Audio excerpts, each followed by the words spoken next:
Afternoon, friends. Today we are going to deal with a new topic, and the topic is the concept of right, R-I-G-H-T, right.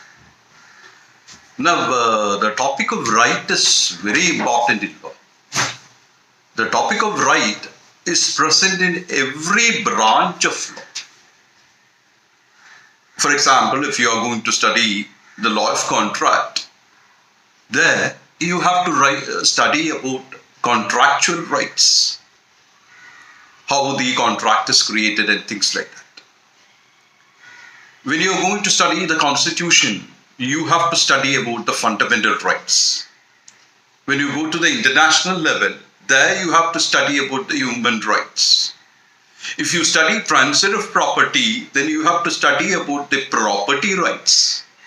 So the concept of right, it's very obvious that it is omnipresent throughout the realm of law. It's everywhere. So right, avagasham, is one of the most important concepts in law. The starting point of law itself. Now first let's try to analyze what a right is, jurisprudentially. Now you know that the concept of law, the concept of state, the concept of community,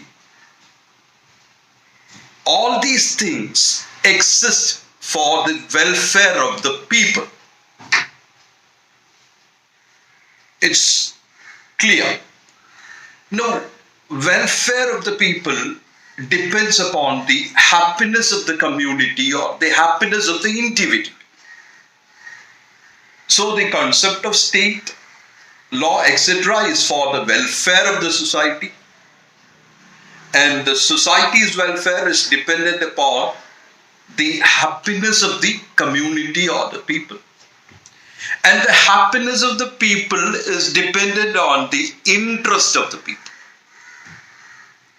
For example, if you are interested in playing cricket, it makes you happy. If you are happy going for races, car races, horse races, then that makes you happy. And therefore, the happiness of a person is dependent upon his interest.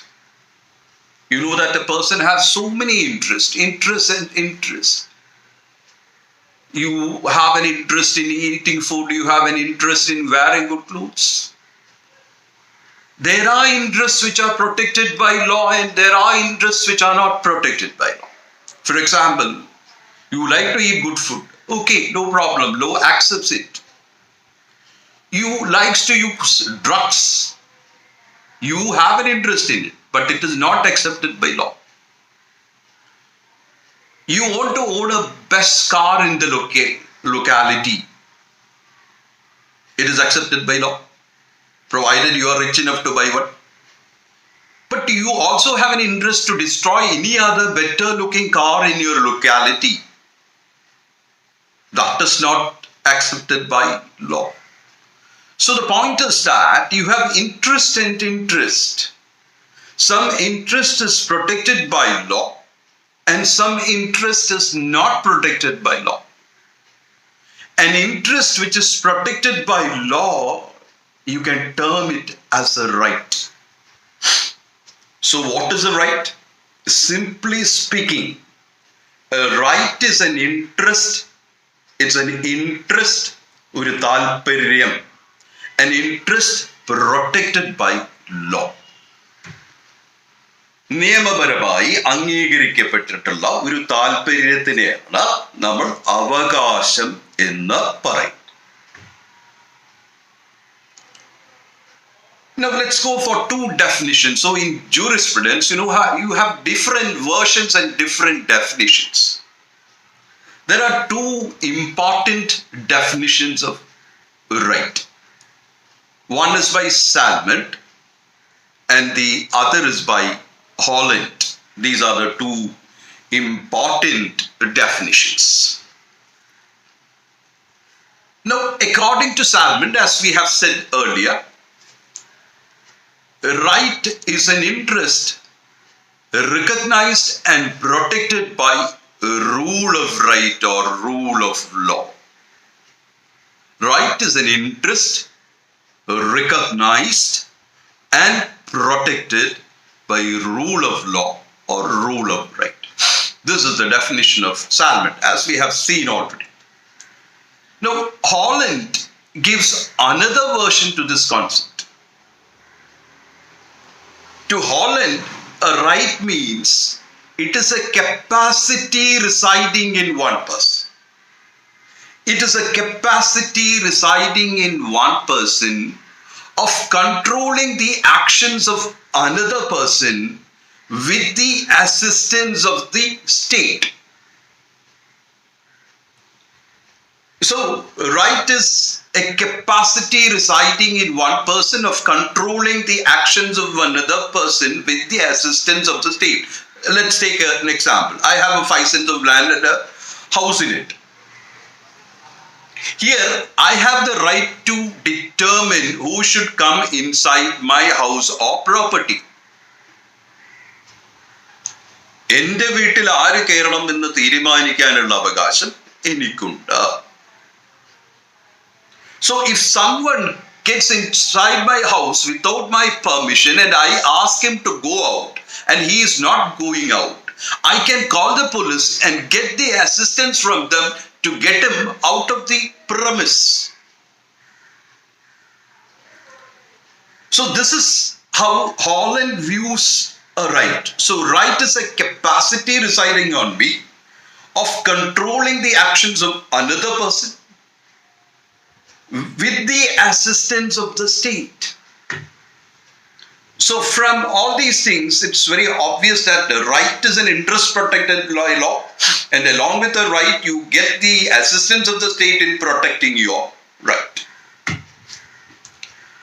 Now let's see, define or analyze right a little more deeper. See, if I have if I have a watch with me,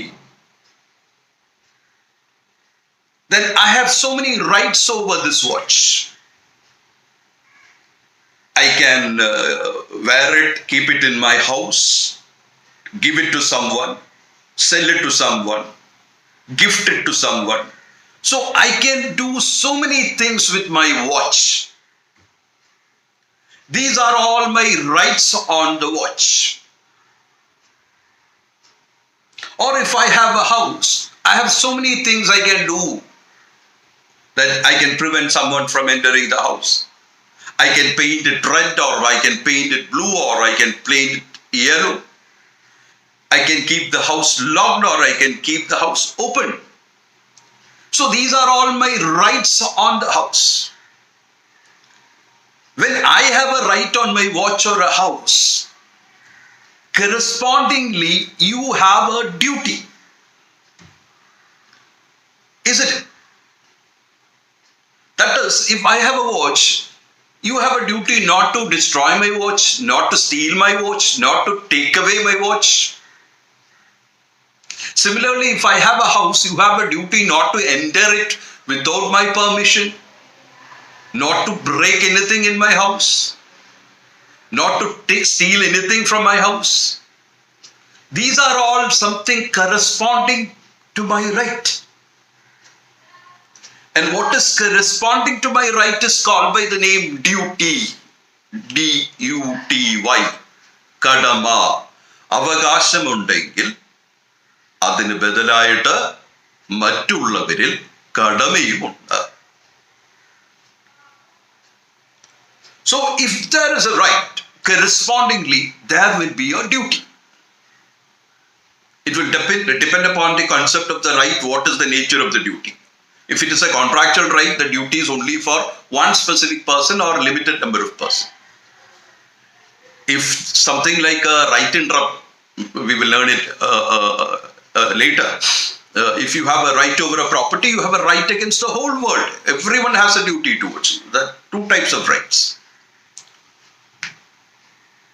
So, if there is a right, correspondingly there is a duty, and when the duty is violated, what happens? A wrong is committed. So, this is how a wrong sets in. ഇതാണ് ഒരു കുറ്റം. അവകാശം തുല്യമായി കടമ ലംഘിക്കപ്പെടുമ്പോൾ ഒരു തെറ്റായി മാറും. That is, if someone who is having no permission to enter my house, without my permission enters into my house, he is committed a wrong. So there are different types of wrongs. For example, if there is a moral right and violation of moral right, that is a moral wrong. If there is a religious right and a religious duty, and if there is a violation of a religious duty, then there is a religious wrong. There is a legal right and legal duty, and a violation of a legal duty, then there is a legal wrong. In jurisprudence, for the purpose of law students, we are more concerned about legal wrongs. So what is a legal wrong? A legal right, correspondingly a legal duty. And when that legal duty is violated, you have committed a legal wrong. Now we come to the second part, that is types of rights. Now this right, you use the term right, but you have different connotations, different aspects of rights. It is right itself, but it has a different shades. For example, as a law teacher, I have a right to put marks varying from 0 to 20 as internal assessment mark. Now, even though this is a right, it is in the nature of a power. My power to put 6 marks or 7 marks or 8 marks. Or similarly, if I build a house, I can put the windows very low, or I can put the windows on the top, or I can have a very big door or a very small door. These are all my right. But you call that by the name. I am free to do that. So even though it is a right has 4 types. The first is stricto sensu right, or in other word, claim, C-L-A-I-M. Second is liberty or freedom. Liberty or freedom. Third is power, P-O-W-E-R, power. And fourth is immunity.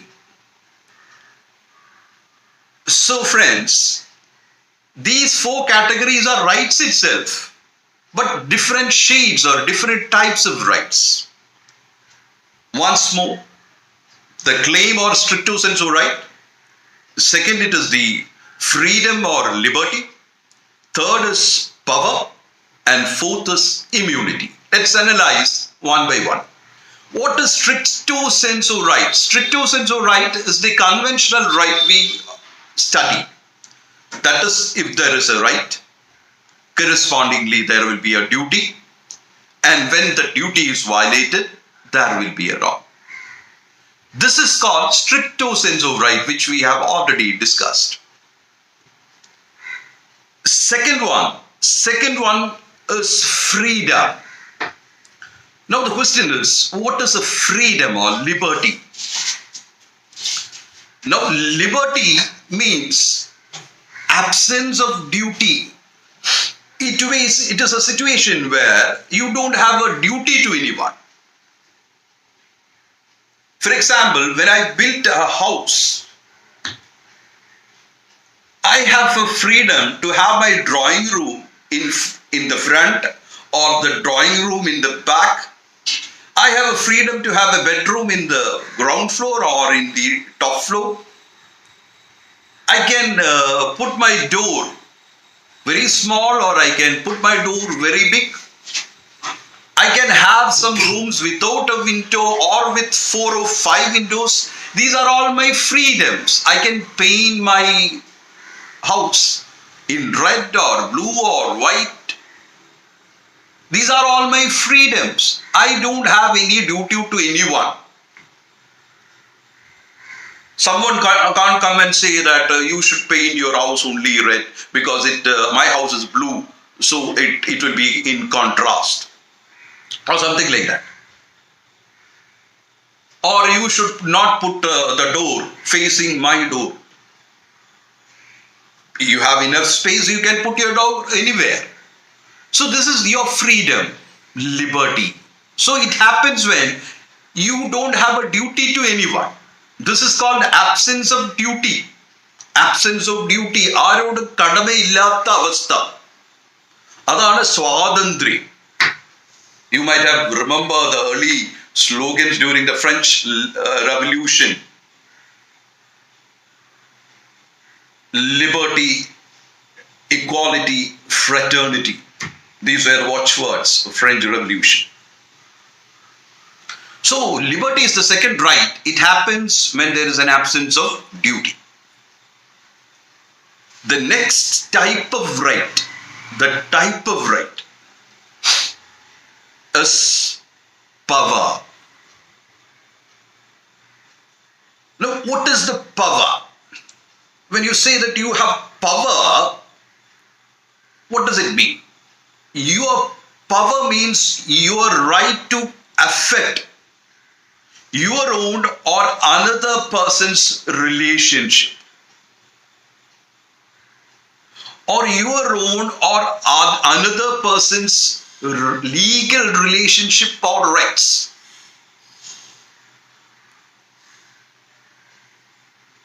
This is a case where you say you have the power. That when you do something, it's going to, if I put a mark making my student fail, you can't do that. It has to be done properly. I'm just giving an example. It is going to affect his legal right. Suppose I am a judge and I am granting a divorce to a couple. That is going to affect their legal relationship. Suppose I'm an adult and I adopt a son. It is going to affect my own legal relationship. So power is the ability or right of a person to affect relationship. It can either be your own relationship or another person's relationship. So in that scenario, right can be classified, power can be classified into two. One, capacity, and two, authority. Capacity and two, authority. See, a person's right to affect his own relationship. സ്വന്തം ബന്ധങ്ങളെ മാറ്റിമറിക്കാനുള്ള ഒരാളുടെ അവകാശം. This is called by the name a capacity. That is the right of a person to affect his own relationship is known by the name capacity. A person's right to affect another person's relationship, it is called by the name authority. Example, if I adopt a child, then it is going to affect my own relationship. This is called a capacity. On the other hand, if I am a judge and I declare a contract void, that is going to affect the relationship of two other persons. This is called authority. So your power or your right to affect your own relationship, it is called by the name what you call capacity, and another person's relationship, it is called by the name authority. Now the fourth ingredient is immunity. Now what is immunity? Immunity happens when you are free from the right of another person, or you are free from the power of another person. I'll give you an example. Now, if you are coming through an aeroplane, there will be a customs check and your baggage will be checked. The customs authorities have a right to check your baggage. You know it. Suppose you are a diplomat, you are an ambassador, you are a consul. Then there won't be any checking of your baggage. You can come through the green channel. In Kerala, you might have heard that because of all these things, certain smugglings had happened. നമ്മൾ ചില കേസുകൾ ഇപ്പം വരുന്നുണ്ട്. So, if you are a diplomat, you have diplomatic immunity. When you have a diplomatic immunity, the power of the customs authorities to check your baggage is gone. So you are free from the power or right of another person. This is called immunity. Nowadays it is a time of COVID. You know, there is immunization. If you have the COVID vaccine, what happens? You are free from the power of the COVID to attack you. It's not total foolproof now. They say 91%, 81%, whatever it is. So you are free from the power of the COVID to attack you. That is why it is called immunization. So this is immunity. That is absence or freedom from the power or right of another person. So these are all rights. But these are all in broad way you can call them rights, but there is a small difference between all these things. So these are the 4 types of rights. Now let's go to another concept. So we studied what is right, then we studied about the right and duty and corresponding things. Then we studied 4 types of rights, and before we end the first part of rights, we'll study elements of right.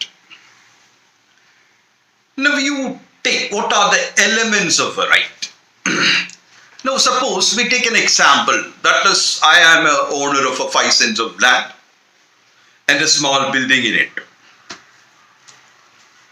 Now here, first of all, there is the person entitled, or I think I'll tell you what are the 5 elements of right, and then we'll go to explain it. The 5 elements of right are person entitled, person bound, person entitled, E-N-T-I-T-L-E-D, person entitled, person bound, contents of the right, contents of the right,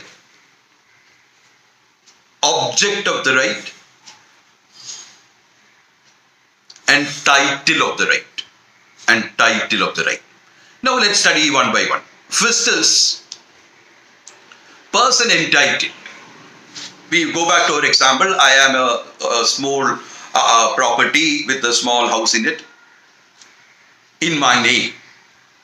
So in who the right is vested, who is the owner of the right, in who the right is vested, that person is called by the name person entitled, on whom the title of the house comes. Title. That is, I become the owner of that property. So, the owner of that particular right is called by the name person entitled. Now, the second is person bound. Now, if I have a right, we have studied that corresponding to my right, there is a duty. Now, with regard to my property and my house, there is a duty for everyone else. Not to enter my house without my permission, not to destroy, take away anything from my premise, not to take a mango which had fallen from my tree in my premise.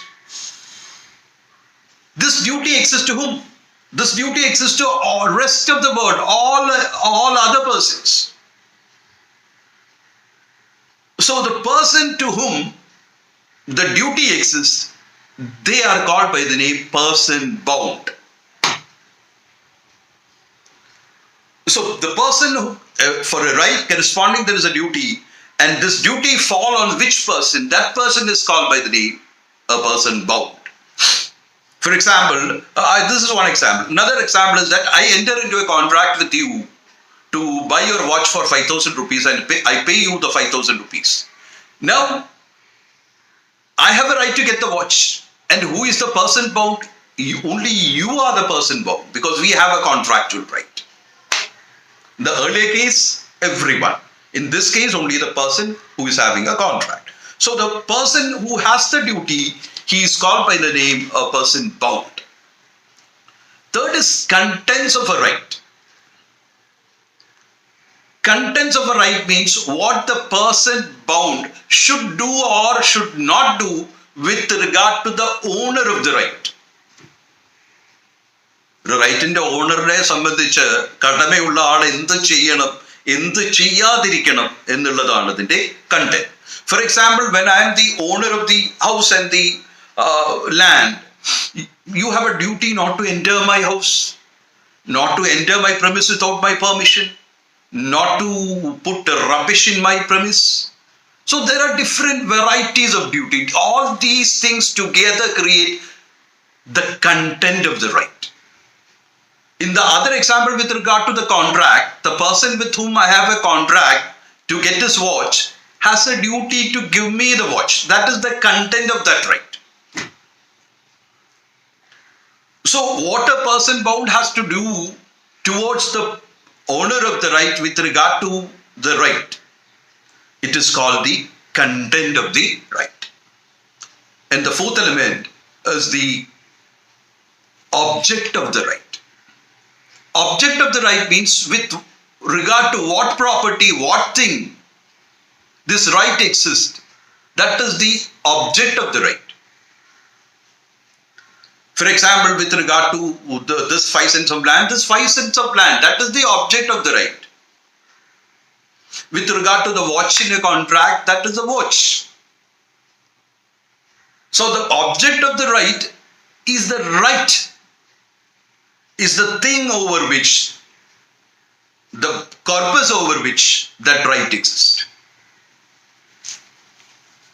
So this is called the object of the right.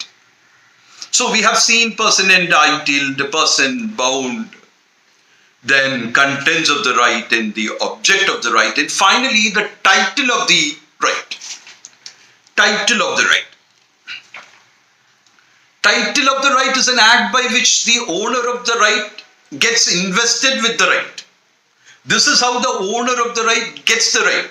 For example, I get the property by buying that property. So by that act of buying the property, I come into possession of the property and I becomes entitled to the property.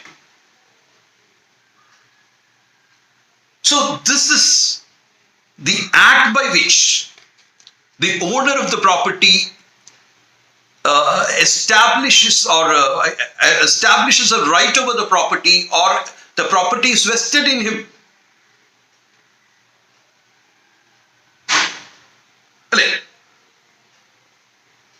It's called the entitlement deed, title deed. When you say you have a title deed, ആധാരം, ഇതിൽ നിന്നാണ് ആ വസ്തുവിലെ ഒരു ആധാരം, ആ വസ്തുവിൽ നമുക്കുള്ള അവകാശത്തിന്റെ ആധാരമാണ്. This is how a person, the title deed by which you becomes entitled to the property. And this is called the title of the property. So these are a simplified concept of different types of rights, different rights and elements of right. This is only the first part of right. There is a second part to follow, different classifications of right. Thank you all. Thank you for the patient listening.